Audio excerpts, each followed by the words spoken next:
চাঁদপুর সেচ প্রকল্পভুক্ত ফরিদগঞ্জ উপজেলায় রোববার রাত থেকে সোমবার সারাদিনের টানা বর্ষণে মারাত্মক জলাবদ্ধতার সৃষ্টি হয়েছে পৌর এলাকা থেকে গ্রামের প্রত্যন্ত অঞ্চলে।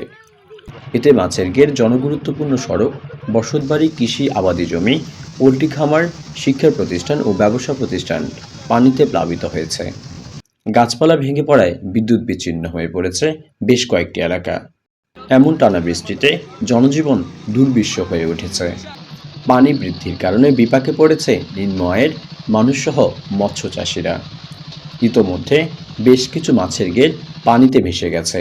বড় বড় মাছের ঘেরগুলোতে জাল দিয়ে মাছ আটকানোর চেষ্টা করছে মৎস্য চাষিরা। পৌর এলাকার ক্যারোয়া গ্রামের মৎস্য চাষিরা জানান, লক্ষ লক্ষ টাকা তারা মাছ চাষে বিনিয়োগ করেছেন।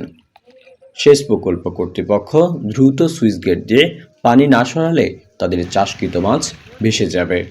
উপজেলা মৎস্য কর্মকর্তা বেলায়েত হোসেন বলেন, প্রতিনিয়ত মৎস্য চাষিদের সাথে যোগাযোগ করছি ও বিভিন্ন পরামর্শ দিচ্ছি। সেচ প্রকল্প কর্তৃপক্ষের সাথে যোগাযোগেরও চেষ্টা করছি, যাতে দ্রুত সময়ে পানি সরানোর ব্যবস্থা গ্রহণ করা যায়। এ বিষয়ে উপজেলা নির্বাহী কর্মকর্তা মৌলি মণ্ডল জানান, জেলা পানি উন্নয়ন বোর্ডের দায়িত্বশীলদের সাথে কথা হয়েছে। আশা করি দ্রুত সময়ে পানি নিষ্কাশনের ব্যবস্থা গ্রহণ করা হবে।